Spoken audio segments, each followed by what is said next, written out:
Hello guys, welcome. So ngayon, tingnan naman natin kung ano yung energy nung taong may inis sa'yo, galit sa'yo, or kung may kaaway ka man, okay? So tingnan natin kung ano yung sitwasyon niya ngayon para sa'yo, okay? So be open-minded ha, hindi halos lahat makaresonate. Thank you nga po pala sa mga nagsusubscribe, sa mga bumabalik. Maraming salamat. Give me the message for collective.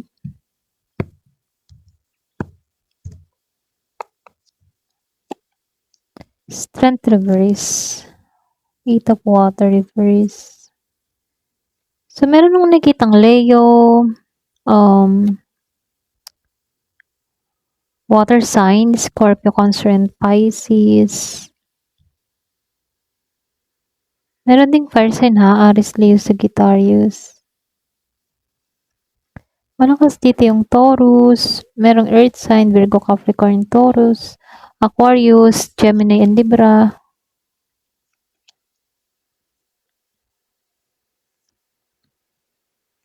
Malakas yung air sign, Gemini, Aquarius, and Libra ha. Malakas siya.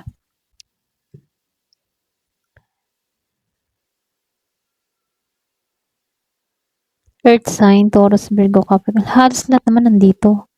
Kaya lang mas nangingibabaw ang air sign. Okay, yan, start na tayo.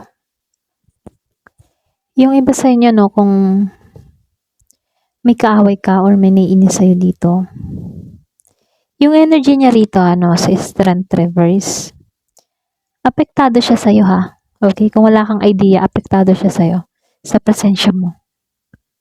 Pero, imbis na maging matatag siya rito, para bang nawawala yung kanyang confident or self-control, Lalo-lalo na kapag naiisip ka ng tao na to or nakakasalamuha ka niya.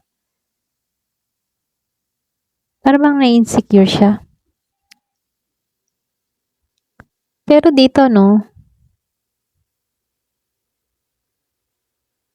meron siyang, siya dito, yung bang tipo na meron siyang emosyon dito sa'yo. Pwedeng naging kakonek mo to dati. Pwedeng old friends, old worker, mga old na, lahat ay old, okay?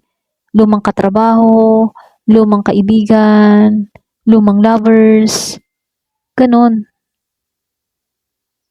Para bang mahirap para sa kanya yung tuluyang lumayo. Meron siyang bagay na hindi mabitawan dito Okay?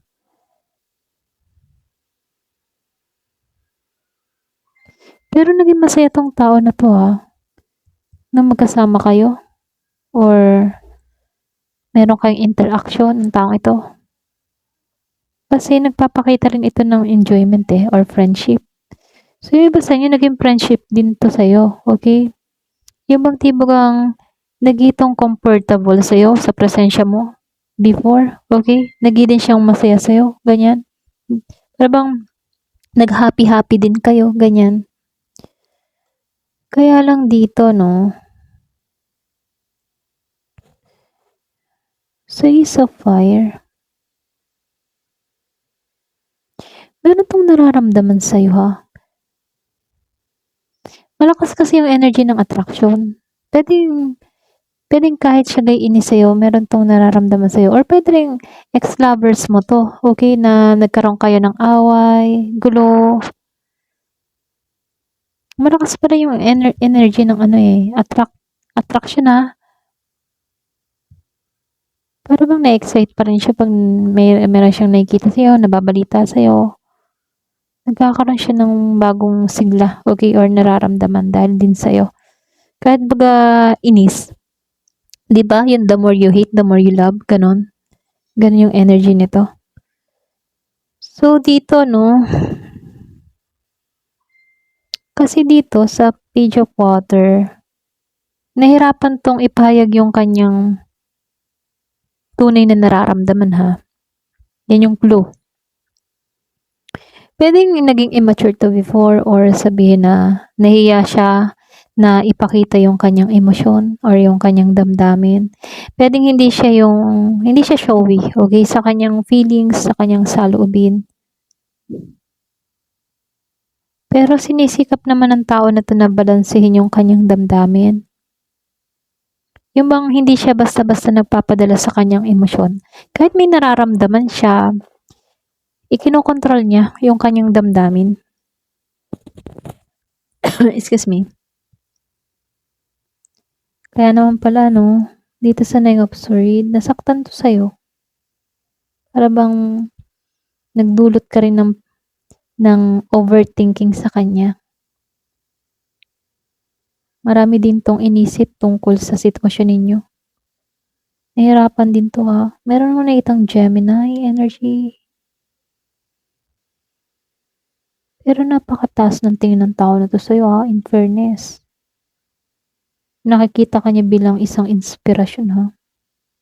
Pag-asa, espesyal ka sa taong ito. Kahit inis siya, baka kaya 'to inis sa iyo dahil hindi ka niya makuha, okay? Hindi ka niya makamit or puwede rin ikaw pala iwas ka ngayon sa kanya kaya naiinis siya.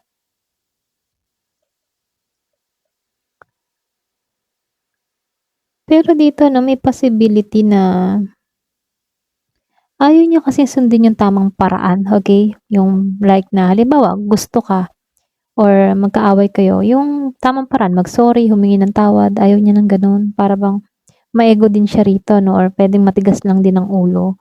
Or halimbawa ikaw gusto mo yung maayos na samahan, ganyan. Hindi siya din gano'n, okay?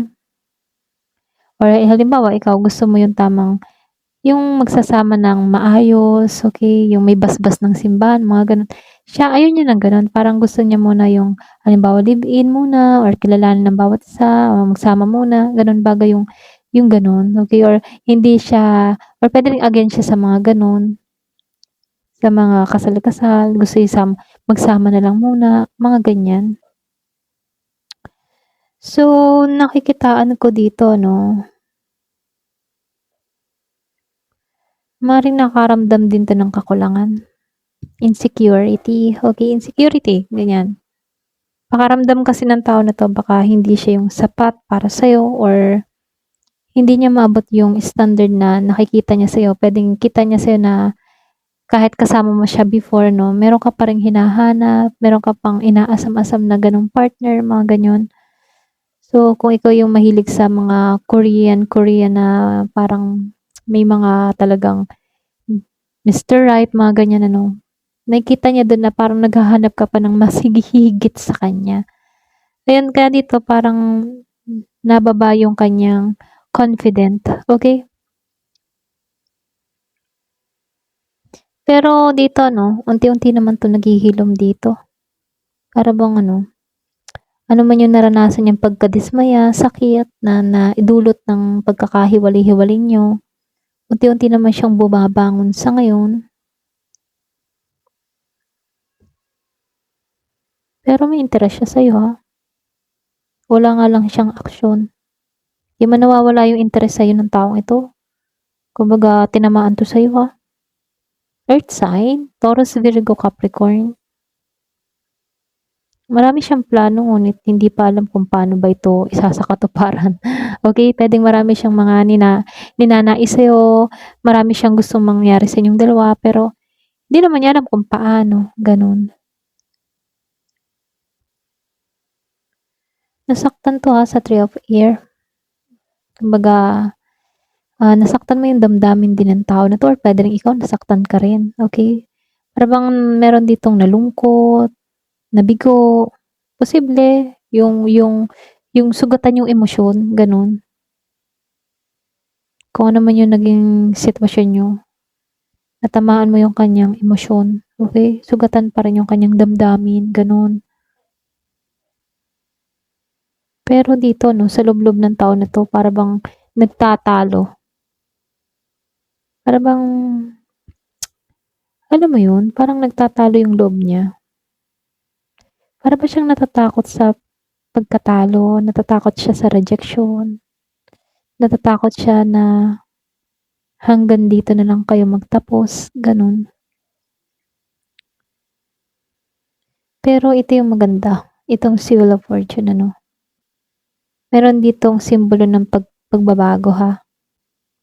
Para bang iikot yung kapalaran sa nangyayari ngayon. nakikita ito na hindi ito basta ordinaryong connection, ano. Puwedeng ano, alam mo 'yun, parang twin flame, gano'ng style, twin flame, soulmate, mga gano'n, na puwedeng naghiwalay muna para then magbabalikan. Depende sa tadhana, okey? Kung talagang uukol, uukol, gano'n. So, dito 'no, sa Page of Fire reverse, gusto nung tao na 'to na ano, magpakita sa'yo. Gusto niya ng, mag-message sa'yo pero nag-aalinlangan. Para bang takot siya, merong kulang sa kanyang confident, gano'n. Para bang may time na, "Ay, gusto ko na mag-message sa taong ito," tapos mamaya kukuli siya na, "Ay, baka mamaya hindi niya ako pansinin, baka mamaya isin niya lang ako." Para bang 'pag sinisin lang siya parang naapektuhan din siya dun ano. Halimbawa nag-message siya sa'yo tapos sinin mo lang, naapektuhan yung ego niya, okey? Pero meron siyang halong na paghanga sa'yo 'no, 'pag tungkol sa iyong usapin, 'pag ikaw yung pinag-uusapan, na-excite siya na matuklasan kung ano ba yung nangyayari sa'yo. Kumbaga nakaramdam kasi 'to ng tunay na saya nung kapiling ka ng tao na 'to. Ayan, pasensya na sa ingay ng aso. Pero kasabay nito 'no, marami din 'tong overthink na nangyari sa inyo, okey? Kumbaga nahihirapan din siya, na-insecure din siya kasi puwedeng nakaka-recover ka na, nagmo-move on ka, okey? Samantalang siya parang nandun pa rin sa nakaraan. Hirap 'to magpahayag ng damdamin ano. Pero dito ano, nakikitaan ko dito, hindi siya neutral ano, pero nakikitaan ko dito naapektuhan siya. Ngunit nahirapan 'tong ipakita o iproseso ng maayos yung epekto mo sa kanya, okey? Kumbaga nahihirapan talaga 'tong taong ito. Ito lang yung nakikita ko ano, so hindi halos lahat, ito lang yung nakikita ko sa card, ayan. Thank you for watching. Love and peace.